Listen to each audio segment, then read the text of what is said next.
Class 46 on the Golden Doves, we're in page 11. On the top of the page, we're talking about the idea of the Torah scroll, the Sefer Torah, cannot be vocalized. We were studying a Teshuvah of Rav Ha'aye Gaon. So continuing, furthermore, only the consonantal text, Hamasoret, may be written, but the vocal text, Hamikra, may not be written. So that's another point. So when you write down, what you write down is you only write down the consonants, of course. You don't write down the vowels. If you wrote down the vowels, the Sefer Torah is pasul. But moreover, it's not just that you only write the consonants, um, but you also only write there's a distinction between the written text sometimes and the read text, right? What you're koreh, the mikra. The mikra is what you read. The masoret is what you write. So there's a masoret, the letters that constitute a Sefer Torah. That's a masoret of what letters are written in a Sefer Torah. But then there's the way the Sefer Torah is read is oftentimes inconsistent with the way the Sefer Torah is written. So you here see an additional level of, let's say, differentiation between what you write in the Torah and what you actually read. It's not just that you don't write the vowels, because when you write the consonants are not inconsistent with vowels, right? The consonants could take whatever vowels they take. But here we're saying that there's an inconsistency between or sometimes there's an inconsistency between the text that's written, the masoret, and the text that's read, the mikra. The significance of this rule is particularly evident in the words known as keri uchtib, right? So it comes to keri uchtib, the famous keri uchtib, read it A, for write it B. So keri uchtib happens oftentimes for whatever reason, but the fact of the matter is that sometimes you read a word that's not written, right? According to this rule, if one were to read any of these words as they are written, the liturgical lesson is to be declared invalid. So let's say, for example, a person is Koreh Torah, and there's a Kri Uchtib, and he decides that he's going to read the word that's written, right? He doesn't want to read the word that's that's supposed to be read. In the case of Keri Uchtib, he's supposed to read it one way, even though it's written. He decides he's going to read what's written, the written letters. In that case, the Qira'ah is invalid. He didn't fulfill the obligation of reading the Torah. It's very interesting. Likewise, if one were to write the text according to the vocal tradition, the scroll is ritually invalid. So we were talking before about the Qira'ah being invalid, meaning the Hazan reads the Torah, the Koreh Torah reads the Torah. The Qira'ah is invalid if he reads what's written. If a Sofer writes a Sefer Torah, and instead of writing the words that are supposed to be written, he writes the Keri words, the words that will be read by the Hazan, Pasul. So here you see there is an impenetrable barrier between writing and reading. It's really incredible. The Torah embodies two textual levels. At the written level, the text consists only of consonants. Therefore, it is categorically unreadable. So it's fascinating. And the idea of textuality has not been developed in Western thinking, at least not to such a great extent as it has been developed in Hebrew thinking. So in Hebrew thinking, the idea of textuality is so fundamental. So the science of texts, the characteristics of texts, right? So first of all, if you have a written text, the written text is only composed of consonants. And therefore, really, A written text is not just readable. You can't just read the written text because there's no vowels there, right?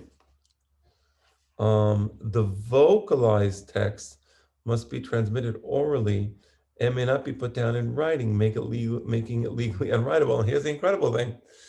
But the oral tradition of how to read the text, right? So there's how to write the text. And how do you read that text? That's an oral tradition that says, we'll read it this way. Here's the tenuot, here's the vowels, here's the kiri uchtiv. Even though the word is written in one way, you have to read it sometimes another way, right? That oral tradition cannot be written down. Because if you write it down, the writing is pasul. So you see the distinction between those two levels of textuality, the written text and the oral text, right? Thus, writing and vocalization are two mutually exclusive levels. They're exclusive. There's a barrier in between them in a sense. Reading, Kiri'ah, is the point of contact between these two levels. So what connects these two levels? As I said, there's an impenetrable barrier, but there is something that connects them. The person reading the Torah. When the person reads the Torah, he must visually look at the letters of the Torah that he is reading.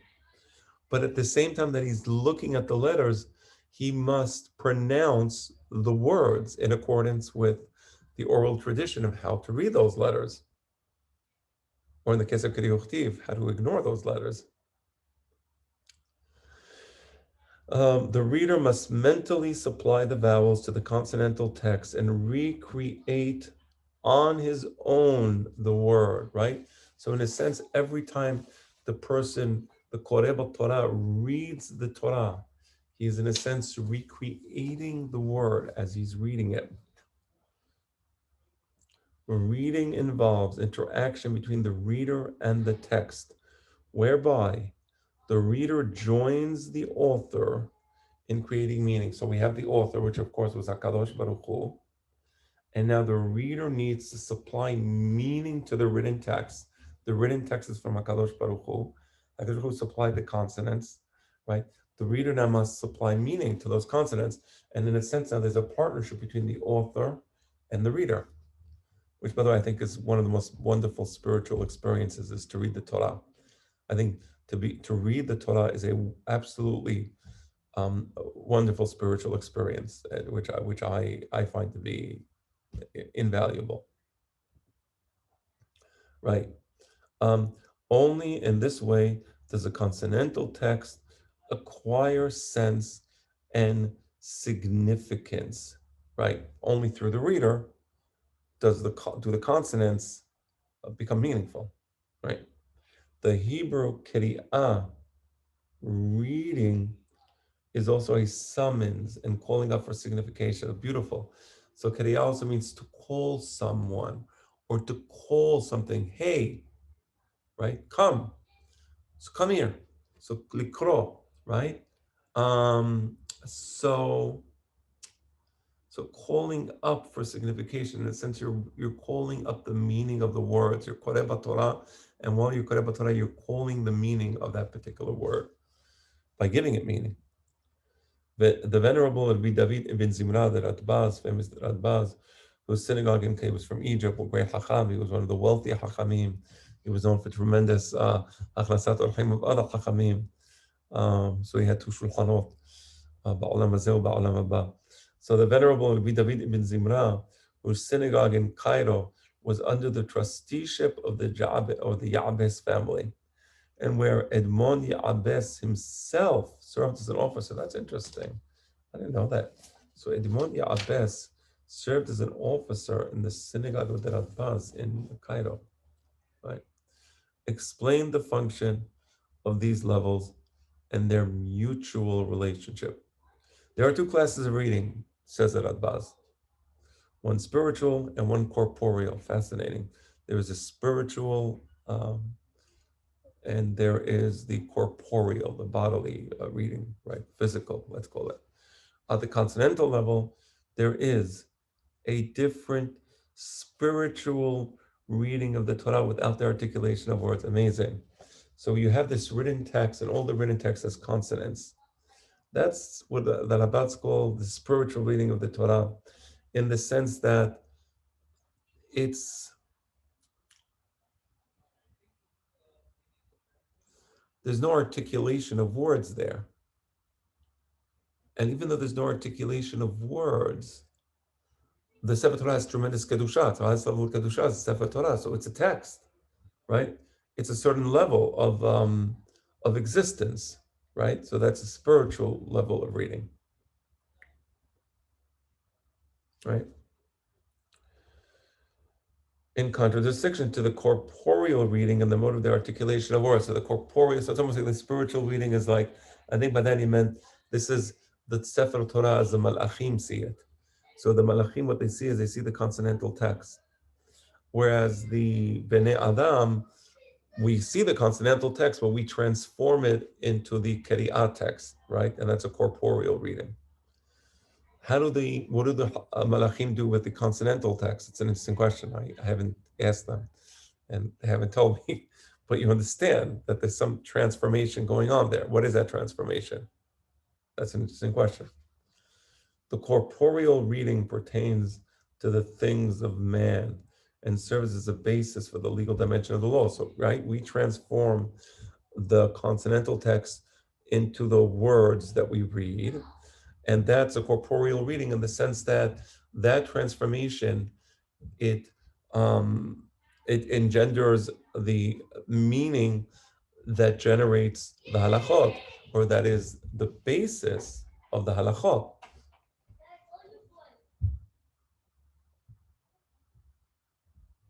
Right? Again, the corporeal reading pertains to the things of man, right? And serves as the basis of the legal dimension of the law, right? So the malachim, they don't put on tefillin. So how do the malachim read ukshartam leot al yadecha? So that's a spiritual reading. You understand the two levels of text? It's really quite fascinating. Right? Corporeal has to do with man, spiritual has to do with the malachim, right? How do they read ukshartam leot al yadecha? Interesting.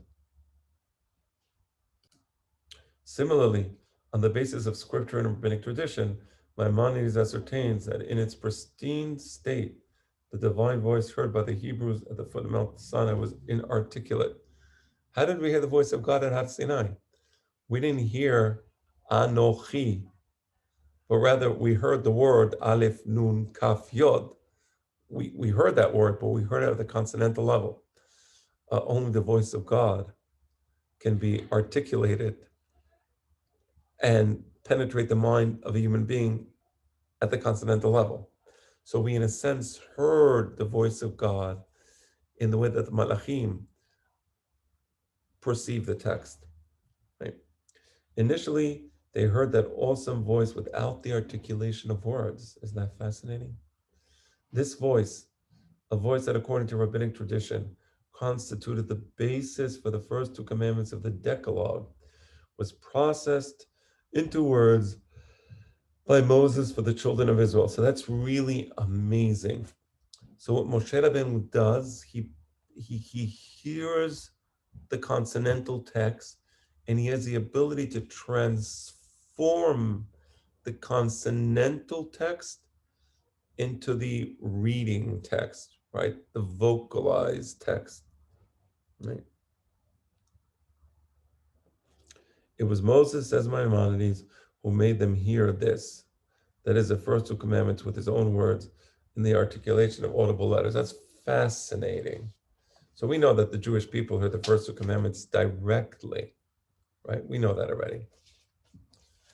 That's one of the Yesodot, that the first two commandments were heard directly by the Jewish people. All we heard was a consonantal text. In order to transform that consonantal text into a vocalized text, into a text that a human being can understand, because when you hear the consonantal text, you're hearing the spiritual level of the text. You're hearing the malach, has malachim, hear the text. But in order to reduce it to the corporeal level, comes Moshe Rabbeinu and he articulates those words, those consonants, into human words, into human speech. The vocal text which the children of Israel heard from Moses is the basis of their convention, I'm sorry, of their covenantal relationship with God. Right. So this vocal text, which is what we heard from Moses, is the basis of the Berit. The basis of the Berit cannot be the unarticulated consonants. How can the Berit be the base? How can the Berit be based on something that we don't understand and we cannot perceive and we cannot process? So we heard the consonants, but that's not what the Berit is based on. In Hebrew, hearing, Shema, is intimately associated with comprehension and conception, as well as acceptance and commitment. So let me read that sentence again. In Hebrew, hearing is intimately associated with comprehension and conception. So Shema means not just to hear, of course, but to comprehend and to have a conception of something, as well as acceptance and commitment. Shema also means to accept. It also means to commit yourself to something. Thus, once heard by the children of Israel and processed in their minds, the vocal text is in fact the oral law. So what we heard, what we processed in our minds, because again, there's an unarticulated text that's at a consonantal level. We didn't hear that because you can't hear consonants. We heard the voice of God. But what does that mean? That's interesting. But because that's what the pasuk says, "V'chol ha'am ro'im et hakolot." Why does it say "V'chol ha'am ro'im et hakolot"? Because it's a consonantal text, so you see it. So that means that the level of perception is a different type of perception. Because it's a consonantal text, that's why "V'chol ha'am ro'im et hakolot." It doesn't say "V'chol ha'am shome'im et hakolot." But what are we shome'im? So אחרי שראינו את הקולות, after we saw the kolot, they were articulated by Moshe Rabbeinu, and then we shoma'im. That shemi'ah is Torah shebe'al peh, right? The commentary, pirush of the original scriptural text, right? So the Torah shebe'al peh tells us how to decode the consonantal text. And that's why it can't be written down, because it's be'al peh. As previously noted, Spanish-speaking Sephardim designate the oral law, lay mental law. Remember we said that these Spanish-speaking Sephardim say lay mental law. That's the Torah shebe'al peh. This mental law, however, is not passive. It processes the vocal text and reads it into the script. Like the oral law, the vocalization of scripture is in fact a Pirush commentary. It too is to be transmitted orally. That's really fascinating. It's absolutely fascinating. So we see a completely different aspect to the Torah shebe'al peh, and that is the Keri'ah of the Torah, the proper Keri'ah of the Torah, is another aspect of the Torah shebe'al peh, and because it's Torah shebe'al peh, it's not supposed to be written down. Amazing.